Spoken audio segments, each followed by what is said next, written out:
Assalamualaikum warahmatullahi wabarakatuh. Perkenalkan, nama saya Naini Nur Kalimah dari kelompok 7 Filsafat Umum kelas PGMI 1C. Di sini saya dan teman-teman akan mempresentasikan hasil tugas resmi buku. Makna filsafat, kajian terminologis filsafat Islam, juga sering disebut filsafat Arab dan filsafat Muslim, merupakan suatu kajian sistematis terhadap kehidupan, alam semesta, etika, moralitas, pengetahuan, pemikiran, dan gagasan politik yang dilakukan di dalam dunia Islam atau peradaban umat Muslim dan berhubungan dengan ajaran-ajaran Islam. Makna filsafat kajian historis adalah jembatan yang menghubungkan antara falsafah kuno dan falsafah pada abad kebangkitan. Selain itu menggambarkan bahwa Islam bersifat toleran dan lapang dada, sehingga falsafah Yunani kuno dapat bernaung dan dipelihara oleh umat Islam dengan sebaik-baiknya. Objek filsafat Islam ada dua, yaitu objek material filsafat dibagi menjadi tiga, yaitu hakikat Tuhan, hakikat alam, hakikat manusia.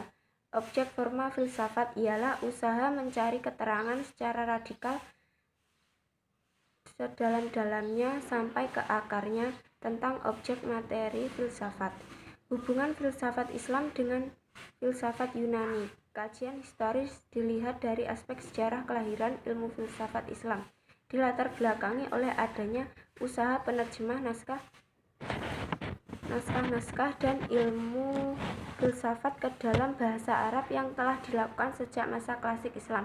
Dapat dinyatakan bahwa hubungan filsafat Islam dengan filsafat Yunani adalah sebagai pengembang dan penerus sekaligus pelopor filsafat yang bercorak Islam yang disebarkan ke berbagai dunia barat. Hubungan filsafat Islam dengan filsafat Yunani. Kajian doktrin perlu ditegaskan di sini bahwa pemakaian akal yang diperintahkan Al-Quran seperti terdapat pada ayat-ayat kauniyah. Bab 2 yaitu tokoh-tokoh filsafat Islam di dunia Islam Timur. 1. Al-Kindi, 2. Ar-Razi, 3. Al-Farabi, 4. Ikhwan As-Safa, 5. Ibnu Maskawai, 6. Ibnu Sina, 7. Al-Ghazali, 8. Suhrawardi Al-Maqtul. Karya-karya dan filsafat dari tokoh Islam di dunia Islam Timur, yaitu karya Al-Kindi, Kitab Kimia Al-Aitar, Kitab Fi Ismail Ardad Al-Hindi, Risalah Fi Illa Al-Failali Mad wa Ifazr. Filsafatnya yaitu filsafat ketuhanan, filsafat jiwa. Yang kedua yaitu Ar-Razi, karyanya At-Tib Ar-Ruhani, As-Sirat Al-Falsafiyah, Amarat Iqbal Ad-Daulah, Kitab Al-Lazah, Kitab Al-Ilm Al-Ilahi. Filsafatnya yaitu filsafat lima kekal, filsafat rasionalis, filsafat moral. Karya filsafat Al-Farabi yaitu Al-Jami'u Baina Ra'yai Al-Hakimain Afatun wa Aristu. Yang kedua Tahqiq Qarat Aristu fi Kitab Ma Ba'da At-Tabi'ah. Yang ketiga Sa'ah Risalah Zainum Al-Kabir Al-Yunani. Yang keempat At-Ta'liqat. Yang kelima Risalah fi Ma Yajibu Ma'rifat Qabla Ta'alumi Al-Falsafah. Yang kelima Kitab Tahsil As-Sa'adah. Yang keenam Risalah fi Itsbat Al-Mufaraqah. Filsafatnya metafisika ketuhanan, filsafat kenegaraan, filsafat praktis, filsafat bahasa dan logika, pokok perhatian dalam karya logika.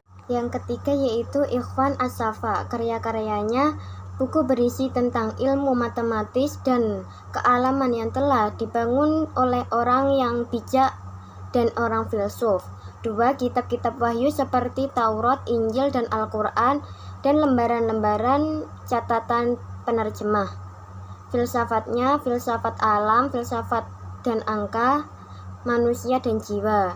Ibnu Maskawai, karyanya Al-Fa'us Al-Akbar, Al-Fa'us As-Saghor, At-Tajarib al-Umam, Ones al-Farid, Tartib as-Sa'adah. Filsafatnya filsafat etika, filsafat ketuhanan, teori evaluasi, dan keabadian roh. Terima kasih. Tokoh-tokoh filsafat Islam di dunia Islam Barat: 1. Ibnu Bajjah, 2. Ibnu Tufail, 3. Ibnu Rusyid. Tokoh filsafat Islam sesudah Ibnu Rusyid: 1. Nasiruddin At-Tusi, 2. Muhammad Iqbal, dan 3. Mulia Sadra. Karya-karya dan filsafat dari tokoh Islam di dunia Islam Barat. Karya Tardiyah, sebuah puisi yang ada di The Berlin Library. Kitab An-Nabat Andalus, Risalah Ittisal Insan Andalus, Risalah Al-Wada Al-Andalus, Tadbir Mutawahid berjudul El Regimen del Solitario. Kitab An-Nafs dengan catatan dan pendahuluan dalam bahasa Arab, Majalah Al-Majma', Al-Ilm Al-Arabi Damaskus, Risalah Al-Gayah Al-Insaniyah berjudul Ibnu Bajjah on Human and dengan terjemahan bahasa Inggris. Tadbirul Mutawahid adalah buku tentang moral dan politik yang disusun menurut Al-Madinatul Fadilah karya Al-Farabi. Filsafatnya materi dan bentuk, akal dan pengetahuan. Ibnu Tufail, karyanya Risalah Ibn Yahsan, filsafatnya Tuhan dan kekekalan alam, materi dan jiwa. Ibnu Rusyid, karya utamanya Bidayah al-Mujtahid wal Nidayah al-Muqtasid, yang sebagian besar ditulis sejak sekitar tahun 1564 Hijriah, dengan uraian logis tentang hukum Islam yang monumental. Karya ilmiah Ibnu Rusyid yang menonjol adalah 2 bidang, astronomi, kosmologi, dan kedokteran. Filsafatnya agama dan filsafat, khodimnya alam, kebangkitan jasmani, dan pengetahuan Tuhan. Nasiruddin At-Tusi, karyanya di bidang logika, metafisika, estetika, astronomi, dan aritmatika. Filsafatnya filsafat moral dan filsafat jiwa. Muhammad Iqbal, karya dan filsafatnya ia lebih fokus pada sastra dan politik dibanding kajian filsafat. Kalau Iqbal dikenal sebagai penyair politisi dalam kasus kemerdekaan bangsa India dan Inggris. Ia menulis kajian filsafat dalam bukunya dengan tema The Philosophical Revelation or Religious Expression. Yang terakhir yaitu Mulia Sadra. Mulia Sadra karyanya Al-Hikmah Al-Muta'aliyah Al-Safar Al-Ikhliyah Al-Arba'ah, lebih dikenal dengan sebutan Asfar. Al-Hasyr tentang kebangkitan, Al-Hikmah dan Al-Arsyiyah. Hikmah diturunkan dari Arsyilahi. Hudus Al-Aqlam, penciptaan alam. Filsafatnya berkenaan dengan teori pengetahuan dan epistemologi. Mulia Sadra membahas masalah dengan pengetahuan dan hubungan yang mengetahui dan yang diketahui. Sekian presentasi dari kelompok kami. Jika ada kurang lebihnya, kami mohon maaf. Wabillahi taufiq wal hidayah. Wassalamualaikum warahmatullahi wabarakatuh.